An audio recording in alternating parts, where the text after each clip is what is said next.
Hello friends, आप से लोगों का स्वागत है हमारे यूट्यूब चैनल कविंदर भैया। तो आज हम पढ़ेंगे कक्षा 8 का प्रज्ञा हिंदी यूपी बोर्ड का पाठ 21। पाठ का नाम है बस की यात्रा। तो देखिए दोस्तों, हम इस पाठ का सभी प्रश्नोत्तर देखेंगे। जैसा कि प्रश्न 1 है कुछ करने को से।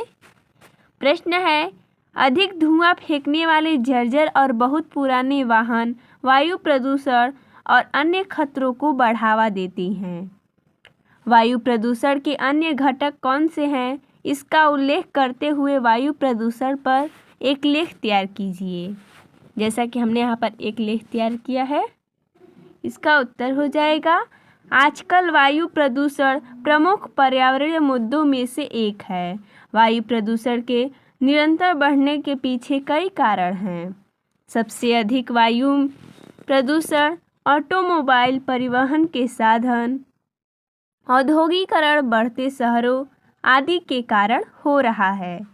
इस तरह के स्रोतों से कई हानिकारक गैसों या खतरनाक तत्वों का रिसाव पूरे वायुमंडल को दूषित कर रहा है। वायु प्रदूषण के कारण ओजोन परत भी बहुत अधिक प्रभावित हो रही है। मनुष्य की बढ़ती जनसंख्या के कारण उनकी आवश्यकता में भी वृद्धि हो रही है, जो प्रदूषण का मुख्य कारण है। मनुष्य की दैनिक गतिविधियां भी वातावरण को गंदा करने का कारण होती है, जो जलवायु में नकारात्मक परिवर्तन के लिए मजबूर करती हैं। औद्योगिकरण की प्रक्रिया में कई हानिकारक गैसों, कणों, पेंट और बैटरियों का आक्रामक संचालन, सिगरेट आदि, कार्बन मोनोऑक्साइड, परिवहन के साधन, कार्बन डाइऑक्साइड और अन्य जहरीले पदार्थों को वातावरण में छोड़ती हैं। सभी तरह के प्रदूषण पर्यावरण से जुड़े हुए हैं, जो ओजोन परत को हानि पहुंचाकर सूर्य की हानिकारक किरणों का पृथ्वी पर आमंत्रित करती हैं। वायु प्रदूषण के स्तर को कम करने के लिए हमें दैनिक क्रियाकलापों में बड़े स्तर पर परिवर्तन लाने होंगे। हमें वायु प्रदूषण के प्रभाव को कम करने के लिए पेड़ों को नहीं काटना चाहिए और उन गतिविधियों को रोकना चाहिए जो वातावरण को दूषित करती हैं। अगला प्रश्न है विचार और कल्पना से। प्रश्न नंबर 1 है, लेखक ने बस को सजीव रूप में देखा है। अनुमान लगाइए कि अगर लेखक बस से बातचीत करते तो उनकी और बस के बीच में क्या क्या बातें होती और कहाँ कहाँ होती। इसका उत्तर हो जाएगा, लेखक और बस अगर आपस में बातचीत करते तो निम्न जगहों पर उनके बीच इस तरह की बातें होती। जैसे पहली बार कब बातें होती? सबसे पहले लेखक और बस की बातचीत वहाँ हुई होगी जहाँ लेखक ने पहली बार बस को देखा। लेखक, बस माता जी, आपको नमस्कार। धन्य हैं आप जो इतनी वयोवृद्धा होने पर भी यात्रियों की सेवा में तत्पर हैं। क्या आप इस उम्र में थकान महसूस नहीं करती? बस, क्या करूं बेटा, गुलाम हूँ। अपनी मर्जी से कहाँ जी सकती मैं अपनी ज़िंदगी। बस कंपनी के मालिकों को मुझ पर तरस ही नहीं आता। रिटायरमेंट की उम्र में भी मुझसे काम करवाए जा रहे हैं। और दूसरी बार लेखक की बस से दूसरी बातचीत वहाँ हुई होगी जहाँ बस एकाएक रुक जाती है।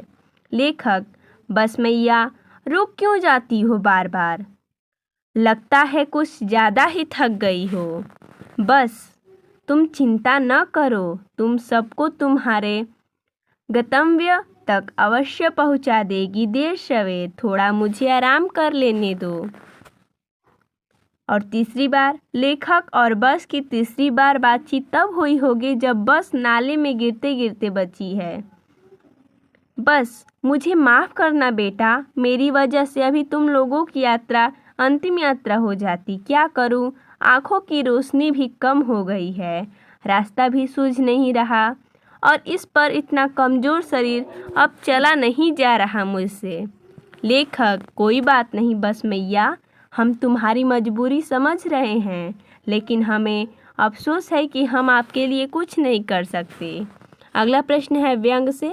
प्रश्न नंबर 1 है, लोगों ने शाम वाली बस से सफ़र नहीं करने की सलाह क्यों दी थी? इसका उत्तर हो जाएगा, बस बहुत ही पुरानी और जर्जर अवस्था में थी। जैसा कि जो लेखक है वो बोल रहा है कि जो बस है पुरानी थी, यानी बूढ़ी हो चुकी थी। उसका कहने का मतलब है जर्जर और पुरानी हो चुकी थी। रास्ते में कहीं भी खराब या दुर्घटना का शिकार हो सकती थी, इसलिए लोगों ने शाम वाली बस से सफ़र नहीं करने की सलाह दी थी। अगला प्रश्न दूसरा है, लेखक के मन में बस को देखकर श्रद्धा का भाव क्यों उमड़ पड़ा? इसका उत्तर हो जाएगा, लेखक ने यह कथन व्यंग्य स्वरूप लिखा है। हम भारतीयों को यह संस्कार है कि हम बूढ़े बुजुर्ग, पुरुष या महिलाओं को अत्यंत सम्मान और श्रद्धा की दृष्टि से देखते हैं। बस भी अत्यंत पुरानी और जर्जर अवस्था में थी, इसलिए लेखक ने बस का मानवीयकरण करते हुए लिखा है कि वह विरुद्ध बस को देखकर मन में श्रद्धा का भाव उमड़ पड़ा।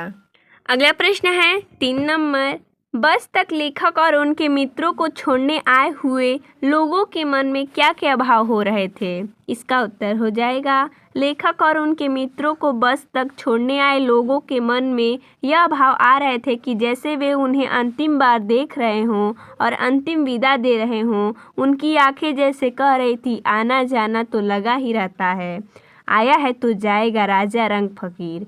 आदमी को कुछ करने के लिए एक निमित्त चाहिए। अगला प्रश्न 4 नंबर है, बस सविनय अवज्ञा आंदोलन के दौर से गुजर रही थी।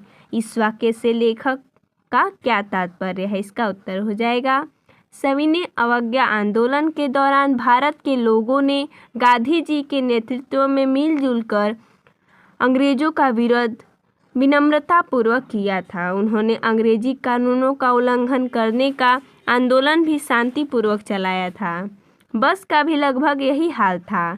बस का प्रत्येक भाग जर्जर था, कोई भी भाग ठीक ढंग से कार्य नहीं कर रहा था और प्रत्येक भाग एक दूसरे से असहयोग कर रहा था। इसलिए लेखक ने ऐसा लिखा है कि बस सविनय अवज्ञा आंदोलन के दौर से गुजर रहा था। अगला प्रश्न 5 नंबर है, उत्सर्ग की ऐसी भावना दुर्लभ है। लेखक ने यह किसके लिए, क्यों और किस संदर्भ में कहा? इसका उत्तर हो जाएगा, उत्सर्ग की ऐसी भावना दुर्लभ है। लेखक ने यह बात बस कंपनी के हिस्सेदार के लिए कही है। हिस्सेदार बस के टायरों की हालत जानता था, फिर भी उसने टायर नहीं बदलवाया और धन कमाने के चक्कर में बस को चलाता रहा। उसे यह भी पता था कि इन टायरों की वजह से बस कभी भी दुर्घटनाग्रस्त हो सकती है, फिर भी वह यात्रियों के साथ साथ अपनी जान की परवाह न करते हुए बस में सफ़र कर रहा था। धन के प्रति उसकी लोलुपता पर कटाक्ष करते हुए लेखक ने ऐसा लिखा है। अगला प्रश्न है भाषा की बात से, प्रश्न नंबर 1 है, पाठ में कुछ शब्द जैसे हाजिर, सफ़र उर्दू भाषा के शब्द हैं। ऐसे ही पाठ में आए अन्य भाषाओं के शब्दों को छांटकर लिखिए। जैसा कि हमने यहाँ पर लिखा है, संस्कृत भाषा है मित्र, श्रद्धा, वयोवृद्ध, अंत्येष्टि, प्रणांत, वृद्धावस्था, उत्सर्ग, निमित्त।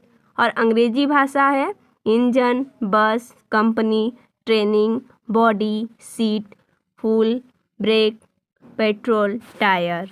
अगला प्रश्न दूसरा है, जिस वाक्य में प्रश्न पूछा जाता है उसे प्रश्नवाचक वाक्य कहते हैं।